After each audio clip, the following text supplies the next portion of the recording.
السلام علیکم every one. ہم اپنے چینل اردو اسٹوریز ہب میں آپ کو ویلکم کرتے ہیں.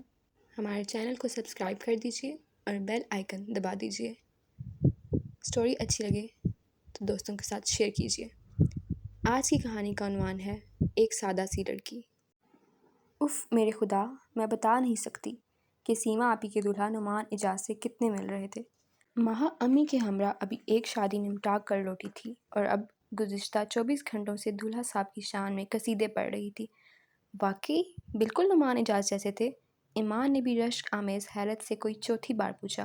ہاں بالکل، مہا نے بھی بغیر برا مانے چوتھی بار اسبات سے گردن ہلاتے ہوئے فرمایا. کوئی فرق نہیں تھا. سویرا کو یقین نہیں آ رہا تھا. نعمان اعجاز کی وہ زبردست مداح تھی. تھوڑا سا فرق تھا، بالکل رتی برابر. مہا پرسوچ انداز میں گویا ہوئی. وہ کیا؟ دونوں بیک وقت میں بولی. بس قد ذرا چھوٹا تھا. مہا نے مدبرانہ لہجے میں کہا. کتنا چھوٹا؟ Inch 2 inch? سویرا نے اندازہ لگایا. نہیں، میرا خیال ہے 1 آدھ فٹ تو ہوگا. وہ بولی تو ایمان نے کشن اٹھا لیا اور بس آگے سے بال اڑے ہوئے تھے. کشن کو نظر انداز کیے وہ اپنی ہی دھن میں تھی. اس پر دوسرا کشن سویرا نے اٹھایا تھا. 5 فٹ کے آدھے گنجے نعمان اعجاز کا تصور کر کے سارا امیج ہی چکنا چور ہو گیا تھا. یہ تم دونوں مجھے کیوں گھور رہی ہو؟ سچ کہہ رہی ہوں، نعمان اعجاز اور اس میں بالکل کوئی فرق.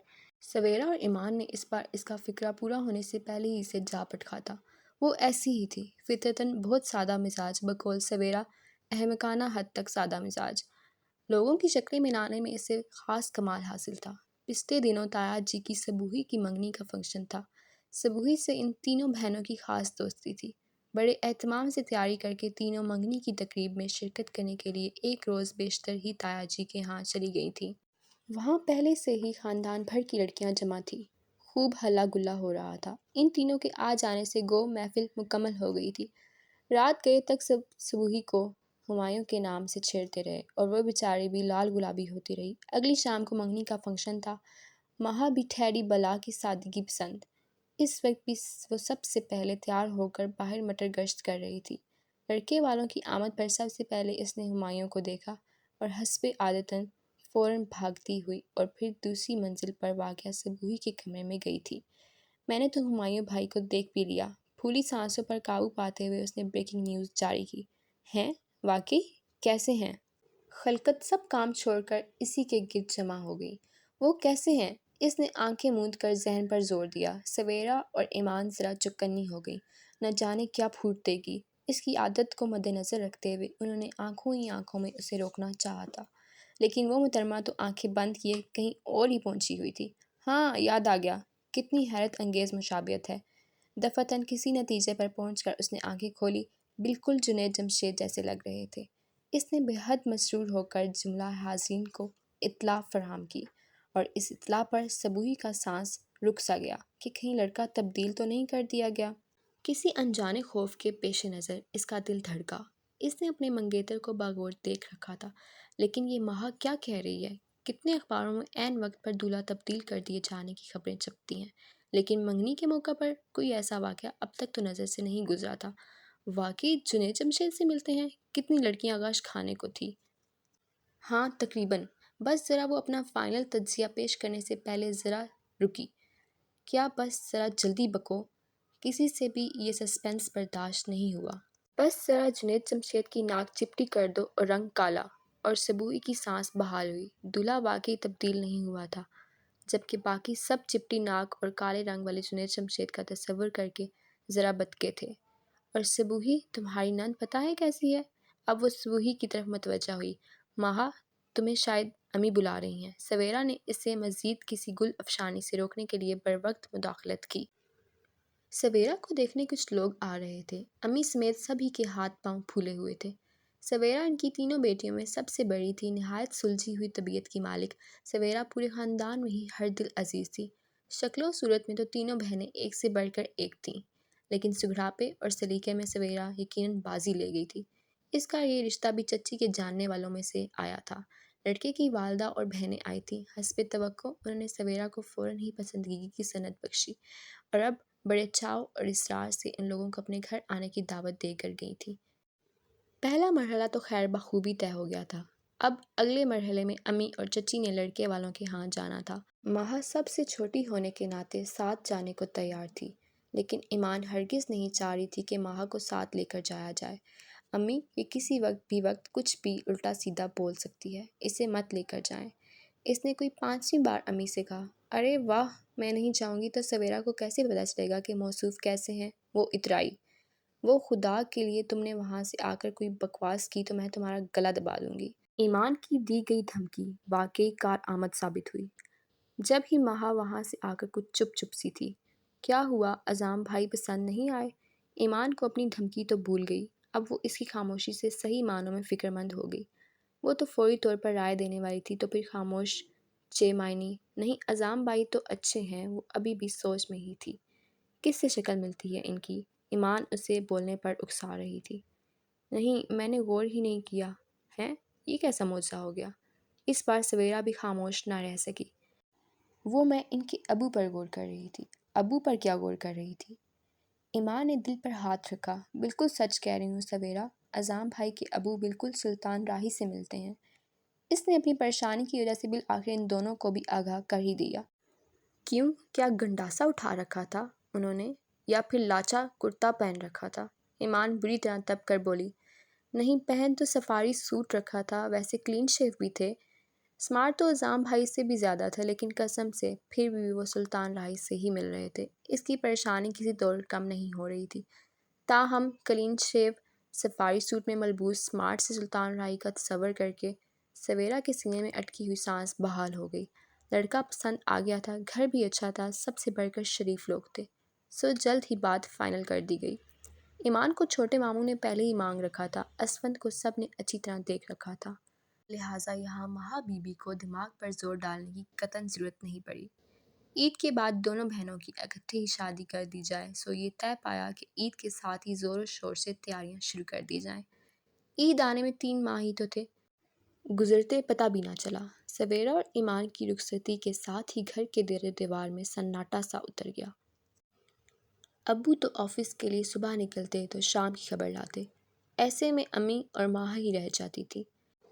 شروع میں تو ماہا بری طرح بھوکلائی، یہاں سے وہاں پھرتی رہی، لیکن پھر غیر محسوس سے انداز میں اس نے سویرا اور ایمان دونوں کی ذمہ داریاں سنبھال لیں، اور اتنے اچھے طریقے سے سنبھالیں کہ سب حیران رہ گئے۔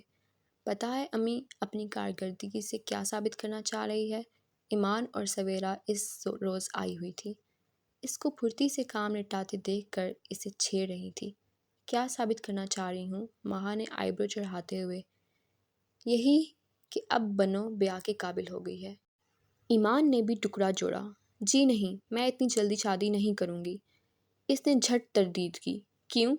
ایمان نے حیرت سے دریافت کیا۔ بس ایسے ہی، میں پہلے کچھ کر کے دکھانا چاہتی ہوں، اپنی قابلیت آزمانا چاہتی ہوں، مطلب یہ کہ میں جاب کرنا چاہتی ہوں۔ ہیں؟ یہ کیا سوجی؟ وہ دونوں حیران ہوئی۔ جناب ماں بدولت آج کل بڑی سنجیدگی سے جاب کرنے کی کوششوں میں مصروف ہیں، اور پتہ ہے ابو سے اجازت بھی لے لی ہے۔ وہ بچوں کی طرح انہیں چڑھاتے ہوئے بولی۔ جانتی تھی کہ کسی زمانے میں ایمان کا بھی خواب تھا جاب کرنا، لیکن اسفند کی ناپسندیدگی کی وجہ سے اسے اس خواب سے دستبردار ہونا پڑا۔ ویسے بھی اسفند کی محبت کے آگے ایمان ایک تو کیا سینکڑوں خواہشات قربان کر سکتی تھی، لیکن اب ماہا جاب کرنے جا رہی تھی۔ خوش قسمتی سے اس کے سامنے ایمان جیسی کوئی مجبوری بھی نہ تھی، سو اس کے لیے تو راوی چین ہی چین لکھ رہا تھا۔ اخبارات کھنگال کر اس نے ڈھیروں ڈھیر ساری جگہوں پر اپلائی کر دیا۔ 1-2 جگہوں سے انٹرویو کال بھی آ گئی۔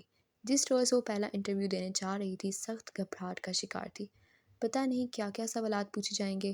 سارے راستے وہ یہی سوچتی آئی تھی، اور آفس پہنچ کر تو سٹی ہی گم ہو گئی تھی۔ اتنی ڈھیر ساری لڑکیاں، ہر طرح کے کیل کانٹوں سے لیس، ایسے میں میری دال کہاں گلے گی؟ وہ ایک کونے میں بیٹھتے ہوئے سوچ رہی تھی۔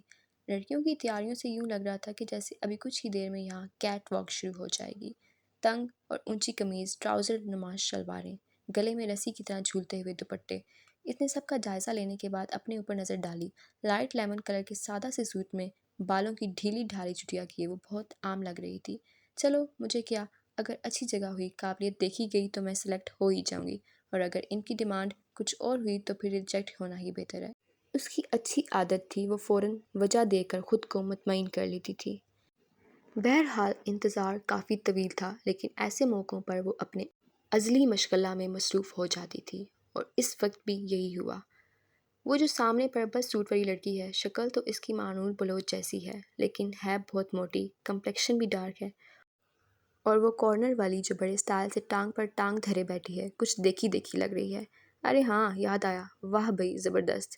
اگر ہمایوں سعید اسی کے سٹائل میں لیئرز کٹنگ کروائے تو کوئی فرق نہیں رہے گا۔ لیئرز کٹنگ میں ہمایوں سعید کو سوچ کر اسے ہنسی آ گئی۔ اس مشغلہ میں وہ اتنا کھو گئی کہ پھر تو وقت گزرنے کا پتہ بھی نہ چلا۔ اپنی باری آنے پر وہ فائل سنبھال کر بڑے سلیقہ سے دوپٹہ اوڑھے کمرے میں داخل ہوئی۔ اے سی کی وجہ سے ماحول خاصا خنک تھا۔ ایئر فریشنر کی مہک نے کمرے کو معطر کر رکھا تھا۔ گہرا سانس لیتے ہوئے کرسی پر آن بیٹھی۔ عین سامنے ٹیبل کے گرد 3 افراد بیٹھے تھے، تینوں ہی دیکھے دیکھے سے لگ رہے تھے۔ سائیڈ والے حضرت تو وہ سوچنے ہی لگی تھی کہ بروقت انٹرویو کا خیال آ گیا۔ فوراً ساری سوچیں ذہن سے جھٹک دیں۔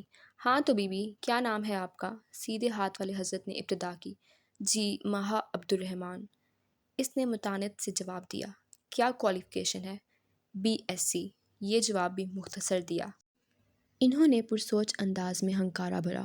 اب تک باقی دونوں افراد خاموش بیٹھے تھے۔ کوئی قابل ذکر تجربہ؟ اس مرتبہ سوال کڑا تھا۔ تجربے تو بہت سے ہیں سر، انفیکٹ انسان تجربوں سے ہی سیکھتا ہے۔ اس نے سنا تھا کہ انٹرویو کے شروع میں ہی دانائی والی باتیں کر کے دھاک بٹھائی جائے تو امپریشن اچھا پڑتا ہے، سو اسی فارمولے پر عمل کیا۔ تو آپ نے کیا سیکھا تجربوں سے؟ انداز میں دلچسپی کا عنصر پیدا ہو گیا تھا۔ بہت کچھ سر، مثلاً یہ کہ انسان کو کبھی بھی اپنے راز دوسروں کو نہیں بتانے چاہیے، اور یہ کہ انسان کی آنکھیں اس کی شخصیت اور کردار کا آئینہ ہوتی ہیں۔ اور یہ کس قسم کے تجربے ہیں محترمہ؟ میں نے جاب کے تجربے کے متعلق پوچھا ہے۔ اس نے ٹوکا تو اسے بے پناہ خفت نے آن گھیرا۔ نو سر، جاب تو نہیں کی۔ اس پر سر جھکا کر شرمندگی سے جواب دیا گیا۔ آپ جاب کیوں کرنا چاہتی ہیں؟ اس پر عین سامنے بیٹھے شخص نے سوال داغا۔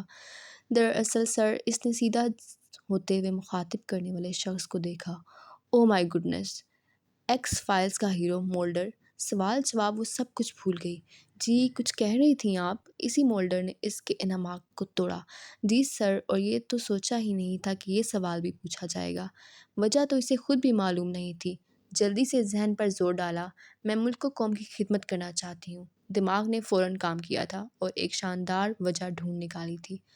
اوہ آئی سی، لیکن محترمہ، وہ رکا۔ مہا عبدالرحمن، اس نے اس کی سوالیہ نظروں کا مفہوم سمجھتے ہوئے فوراً اپنا نام بتایا۔ ہاں تو مس مہا عبدالرحمن، آپ کو کس نے کہا کہ ہمارا ادارہ ملک و قوم کی خدمت کرتا ہے؟